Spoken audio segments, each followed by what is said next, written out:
को दिखाता है तस्करी का एक नया हथकंडा। पटना पुलिस ने तस्करों के एक ऐसे गैंग को पकड़ा है जो मछली के पेट में पिस्टल रखकर तस्करी करता था।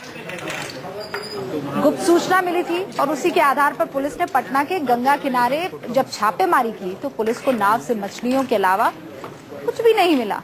लेकिन पुलिस को मछलियों को देखने पर फिर कुछ शक सा हुआ और फिर बड़ी बड़ी मछलियों को जब ले जाया गया और जांच के लिए उनका पेट काटा गया तो पता चला कि मछली के पेट के अंदर 9mm पिस्टल रखी जाती थी और इस तरह कई दूसरी मछलियों के पेट जब खोले गए उसमें भी ऐसे ही पिस्टल्स निकली। पुलिस को मछलियों के पेट से 5 पिस्टल, 9 मैगजीन और पिस्टल के बैरल पर मेड इन यूएस लिखा था, यूएसए माफ कीजिएगा, वो लिखा हुआ था। पुलिस ने इस तस्कर गैंग के 5 सदस्यों को गिरफ्तार कर दिया है और ये हथियार बिहार में अवैध हथियारों की फैक्ट्री के तौर पर कुख्यात मुंगेर से खरीदकर पटना लाए जाते थे और फिर यहां से दिल्ली समेत दूसरे अलग अलग राज्यों में भेजे जाते थे। ये देखिए, हम तो आपको तस्वीर भी दिखा रहे हैं कैसे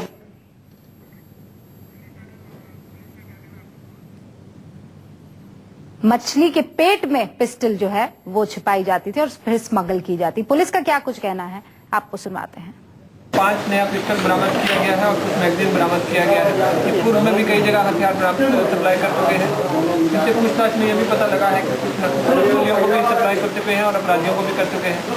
इसमें एक और विशेष बात आई है कि मछली का पेट काटकर मछली के पेट में भी हथियार रखकर उसको सप्लाई करके उसको ट्रांसफर करते हैं और बेचते हैं, ताकि उसे पता नहीं लगे कि मछली के पेट में हथियार है और उस तरीके से वो हथियार को बेचते हैं या फिर किसी और चीज़ में दबाकर हथियार को बेचते हैं। इस गिरोह के पीछे पुलिस काफी समय से लगी थी, अभी इसमें सफलता हम लोगों को प्राप्त हुई। चलिए, सबसे पहले आपको अब 3 तस्वीरें हम दिखाते हैं और तरीका समझाते हैं कि कैसे ये स्मगल किया करता था। ये पूरा का पूरा जो गैंग है, 5 लोगों को इस गैंग की गिरफ्तार कर लिया गया है।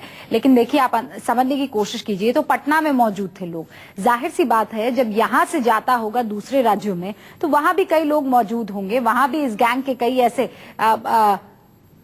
साथी होंगे जिनको पुलिस को पकड़ना होगा अगर पूरे नेटवर्क को खत्म करना है तो। 3 तस्वीरें।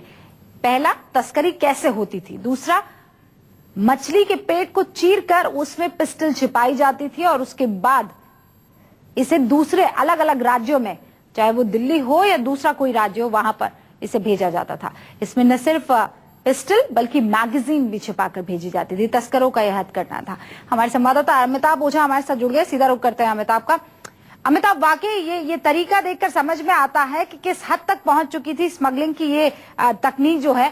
लेकिन पुलिस ने सिर्फ 5 लोगों को अभी गिरफ्तार किया, अलग अलग राज्यों में इसे भेजा जाता था। यानी ये बहुत बड़ा नेक्सस है, बहुत बड़ा नेटवर्क है।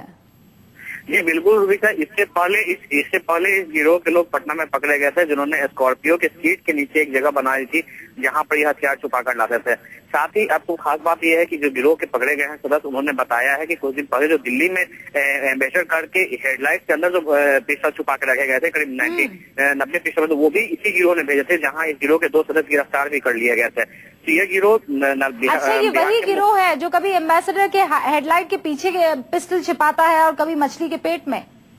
जी बिल्कुल रूबिका, ये वही गिरोह है और इस गिरोह के 2 लोग यहाँ दिल्ली पुलिस के कब्जे में है, 2 लोग बंगाल में है। और चूंकि इसमें रिस्क कम है, मुनाफा ज्यादा है, यही वजह है कि गिरोह बड़े पैमाने पर धंधा करता है। क्योंकि मुंगेर का जहाँ पहले आर्म फैक्ट्री हुआ करते थे, वहां से नाव के माध्यम से वो अलग अलग जिलों में पहुंचाए जाते हैं और वहां से वो पटना लाया जाता है और पटना के बाद अलग अलग जगहों में भेजा जाता था।